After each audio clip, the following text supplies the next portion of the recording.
Salut à tout le monde, bienvenue dans votre site Maths et Physique en poche. Dans cette séance, je vais partager avec vous, chers étudiants et étudiantes de la première année baccalauréat, un exercice ou bien plutôt un sujet global comportant certaines questions concernant bien sûr le travail d'une force, l'application du théorème de l'énergie cinétique, l'application du théorème des moments, etc. Donc, on va voir certaines relations qu'on va pratiquer dans cet exercice pour répondre aux questions posées. Donc, voilà, l'exercice est devant vous. Vous pouvez stopper votre vidéo pour scanner ce sujet-là et répondre aux questions posées. Alors, voilà, un corps solide S1 de masse M1, 10 kg, peut glisser sur un rail ABCD constitué de 3 parties, comme vous le montre bien sûr cette figure-là. Donc, la piste AB, un corps S1 est en mouvement à vitesse constante. Alors là, il faut bien noter ceci. Donc la vitesse est constante. Donc vous pouvez appliquer le principe d'inertie. Donc cette vitesse est 0,9 km par heure. N'oubliez pas de la convertir en mètres par seconde. Donc sur une surface pour laquelle le coefficient de frottement est 0,25. Donc le coefficient de frottement dont vous savez bien sûr la définition. Donc il est tiré par une force F, comme vous le voyez, constante, dirigée vers le haut et faisant un angle alpha avec l'horizontale. Donc, première question, montrez que l'intensité de cette force peut s'écrire sous cette forme-là. Que vous voyez, F égale à K M1G sur cos de alpha plus K sinus de alpha. Donc, pour un déplacement de AB égale à L, calculer le travail de cette force et calculer sa puissance. Donc, on va répondre à ces deux questions, puis on va terminer notre sujet, les autres questions bien sûr. Alors, pour la première question, on vous demande de calculer l'intensité de la force. Donc, de la force qui peut s'écrire sous cette forme-là. Donc, étant donné bien sûr que la vitesse est constante, donc qu'est-ce qu'on va faire? Donc, vous avez la vitesse est constante qui est égale à 0,9 km par heure. Donc, il faut la convertir d'abord en mètres par seconde. Alors, pour ce faire, il faut diviser par 3,6 et vous allez trouver 0,25 mètres par seconde. Alors, vous avez le coefficient, c'est 0,25. Et vous savez que le coefficient de frottement, c'est tangente de phi, qu'on peut l'écrire comme étant F sur Rn. Alors, sur cela, vous devez les savoir. Donc, qu'est-ce qu'on va dire? D'après le principe d'inertie, puisque la vitesse est constante, on peut dire que la somme des forces exercées sur le solide, bien sur le corps, égale à 0.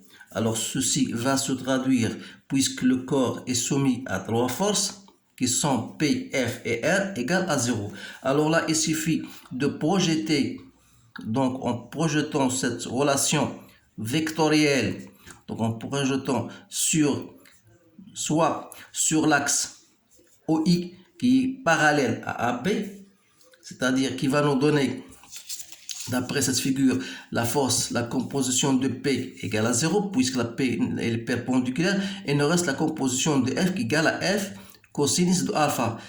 La projection de R, c'est moins F égale à 0. On va projeter sur OJ, c'est-à-dire F sinus de alpha plus Rn moins M, la projection du poids, égale à 0. Donc ça, c'est la projection sur I, si vous voulez, ça sur J. Je répète que I est parallèle à I et J, c'est le vecteur perpendiculaire au vecteur AB. Alors là, d'après ces deux relations, j'appelle ça la relation 1 et j'appelle là la relation 2. Donc, qu'est-ce qu'on va, bien sûr, à partir de cette relation, on peut en tirer, c'est-à-dire, si je fais le rapport de F sinus de alpha moins M1G qui est égal à N, donc je vais l'écrire ici, c'est-à-dire que F sinus de alpha moins M1G égale à moins Rn. Et F cos de alpha égale à F. Alors, si je fais le rapport de ces deux, ça va me donner la relation ou bien l'expression suivante. F cos de alpha égale à moins Rn sur F. Or, d'après ce que j'ai déjà écrit au mot, que f sur Rn égale à k, donc ça me donne moins 1 sur k. Alors, une fois que j'ai cette relation-là, je peux faire k fois f sinus de alpha moins m1g égale à f moins f cos de alpha. Ce qui m'intéresse le plus, c'est f. Donc f, si je la multiplie par f de sinus de alpha, voilà, plus je fais entrer f cos de alpha, donc égal à m1, et je fais ressortir m1 g k. D'où, de là, je tire. Alors, l'expression de f, c'est k m1 g sur cos de alpha plus k sinus de alpha, et c'est bien l'expression qu'on me demande. Voilà la réponse à cette question. Donc, deuxièmement, voilà, pour un déplacement, là c'est la question 1, donc la question B, vous avez AB égale à L égale à 2 mètres, alors il suffit de calculer le travail de cette force. Donc le travail de la force, bien sûr, le long trajet AB, c'est le produit scalaire FA AB. Donc, c'est-à-dire c'est F, le module de AB, cosinus de l'angle entre F et AB qui est alpha. Alors, donc, ça veut dire que F, c'est quoi? C'est le travail de cette force-là que je divise par ce qui reste. Donc, je vais vous faire tout simplement l'application numérique. Vous savez bien sûr, il suffit d'abord de calculer le travail de F. Il faut bien le faire. Donc, moi, je l'ai déjà fait. Donc, il vous reste d'appliquer, c'est-à-dire que F, c'est quoi? C'est le travail de F que je divise par AB cosinus de alpha. C'est-à-dire, je l'ai trouvé. Donc, ça me donne l'expression, je fais mon travail. Donc, ça vous allez trouver 23 newtons. J'espère que ce résultat est bien correct. En tout cas, ce qui m'intéresse le plus, c'est l'expression. Par contre, ce qui reste, c'est votre application numérique. Ça peut être juste ou fausse selon votre travail. Alors, essayez de le refaire. Et s'il y a quelque chose qui ne va pas, vous me le faites dans vos commentaires. Alors là, je vais passer à la suite du problème. Donc voilà, sur la piste, voilà, je pose le sujet ici devant vous. Donc, on vous dit, voilà, la piste BC, c'est un arc de cercle. Voilà, la piste BC, voilà, c'est un arc de cercle. Voilà, vous regardez bien, de centre O et de rayon R. Les frottements sont négligeables sur la piste BC. Alors, ça, c'est très intéressant. Donc, voilà, bien sûr, votre l'arc. Donc voilà, trouvez l'expression du travail du poids entre B et M. Entre B et M. Voilà. Donc on va refaire ça.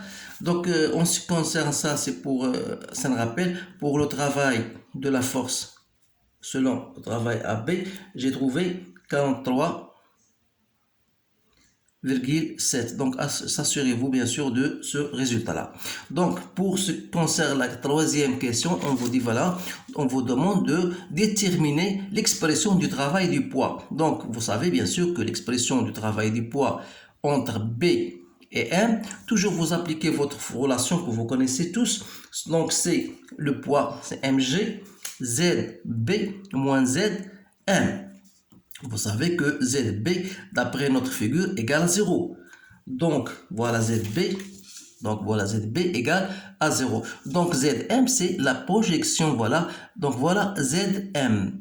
Donc, ZM, c'est quoi? C'est toute cette distance-là, moins cette distance-là. C'est-à-dire, c'est R moins R cos de θ. Je la fais d'une façon directe.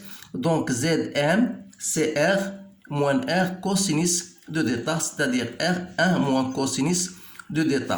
Et par suite, donc le travail du poids le long BM égale à moins mg puisque zb égale à 0, r 1 moins cosinus de θ. Voilà l'expression du travail. Donc, question 4.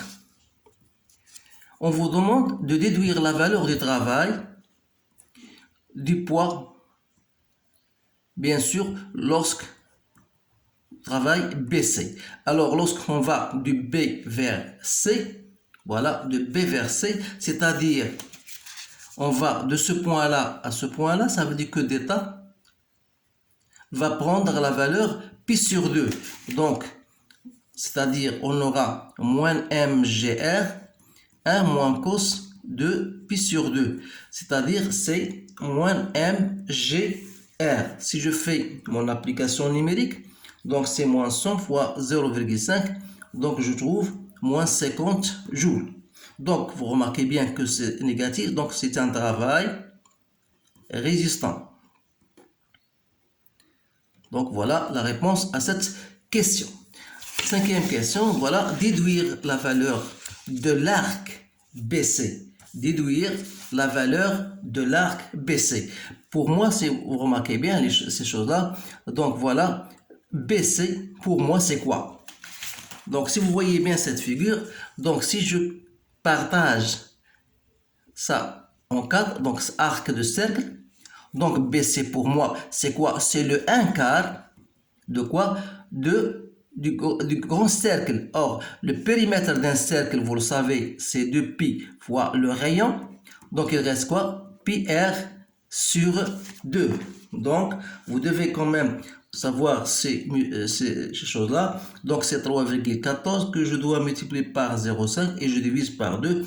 Donc, j'ai trouvé 0,78 mètres. Donc, voilà la question numéro 5. Maintenant, on vous dit, voilà, la piste CD, c'est-à-dire cette piste-là, qui est un plan incliné d'un angle bêta par rapport à l'horizontale.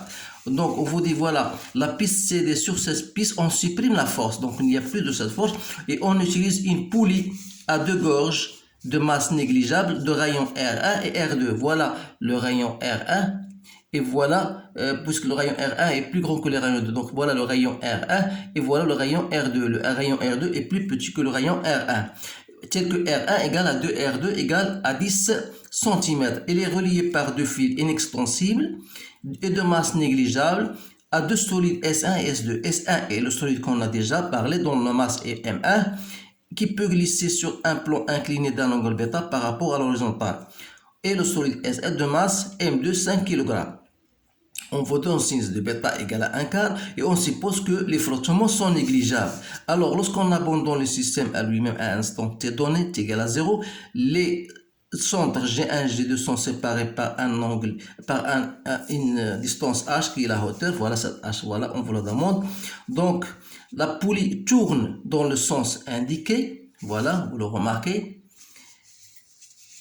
On vous dit, voilà, en appliquant le théorème des moments, trouvez la relation entre T1 et T2.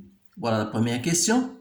Deuxième question, en appliquant le principe d'inertie sur le corps S1 et sur le corps S2, trouvez l'expression de la tension T1 et de la tension T2 et établir l'expression suivante que M1 égale 1 sur sinus de bêta R2 sur 1 fois M2 et calculer la valeur de M1. Alors, on va répondre à ces questions, bien sûr. Donc, pour moi, l'application, donc je vais prendre une autre page. Donc, pour vous éclaircir cela, donc vous savez bien sûr que vous avez un plan incliné. Voilà. Donc, vous avez une poulie de rayon R1 et R2, ce qui nous importe. Donc, voilà, vous avez S1 et vous avez S2. Donc, T1, S1 est soumis à une tension T1 et le S2 est soumis à une tension T2. Donc, il est soumis à son poids P2. Là, il est soumis à son poids P1. Alors, puisque la vitesse, on va appliquer la relation de théorème du moment qui nous dit, voilà, que la somme des moments de toutes les forces auxquelles est soumis le système tout entier, c'est-à-dire le moment de T1 et T2 parce que la poulie, il y a la force T1, il y a une force T2 parce que ça, je peux le noter comme T'1 et ça, je peux le noter T'2.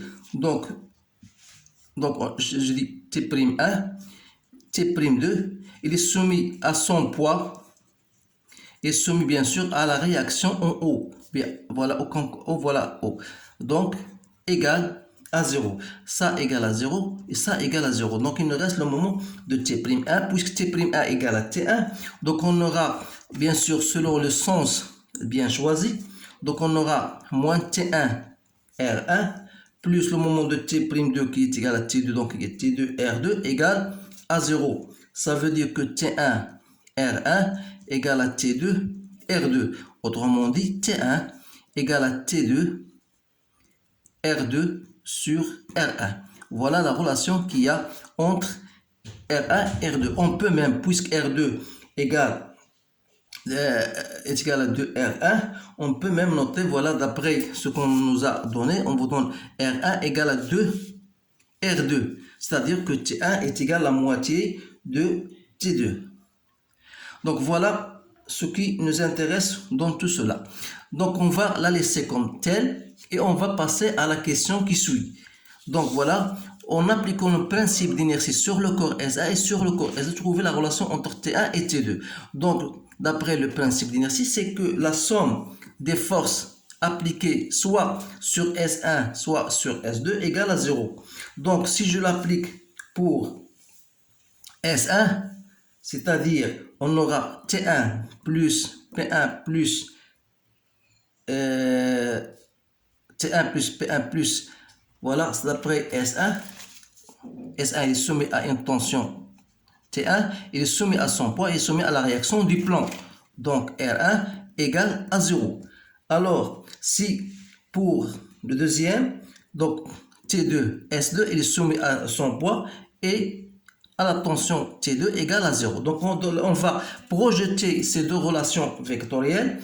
Donc ce qui va nous donner pour T1, si je fais la projection sur l'axe qui est parallèle à cette trajectoire-là, donc T1, on aura T1, voilà, sur cela, donc on aura T1 moins M1 G sinus de bêta égale à 0. Et pour la deuxième relation, on aura T2 moins M2 G égale à 0. Donc ça veut dire que T1 égale à M1 G sinus de bêta et que T2 égale à M2 G. Voilà.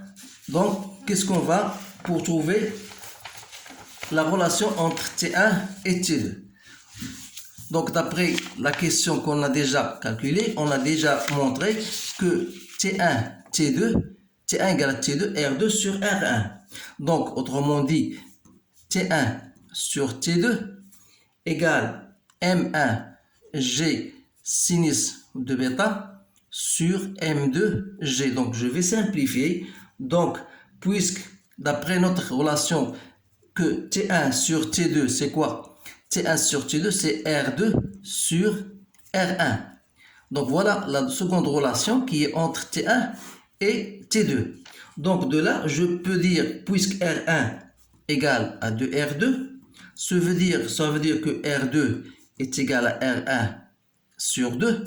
À partir de cette relation, je peux calculer, j'aurai M1.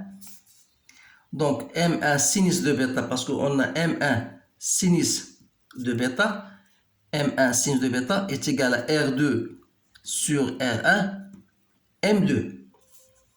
Donc ça veut dire que M1 égale à 1 sur sinus de bêta, R2 sur R1, M2. Alors, c'est-à-dire 1 sur sinus de bêta. Donc, puisque R2 égale R2 sur R1, c'est 1 demi. Voilà. Il reste M2. Donc, voilà, il suffit de faire votre calculatrice. 1 sur sinus de bêta, on vous donne, c'est d'après sinus de bêta égale à 1 sur 1 quart. Voilà, 1 quart. Donc l'inverse, 1 sur sinus de bêta sera égal à 4. Donc je multiplie par 1 demi, je multiplie par M2 qui est égal à 5. Donc ça me donne 10 kg. Voilà la réponse finale à cette question. Voilà, pour calculer la valeur de M1. Et donc, je pense que j'ai terminé cet exercice-là. Donc, c'est un exercice assez important et ça concerne bien sûr les étudiants de la science expérimentale, soit aussi sciences maths. Donc, ils peuvent en profiter de cet exercice-là. Il faut simplement répéter cet exercice et saisir toutes les notions nécessaires pour répondre à ce genre de trucs. Alors, j'espère que je vous ai bien expliqué cela. Je vous souhaite une bonne chance et je vous dis à bientôt.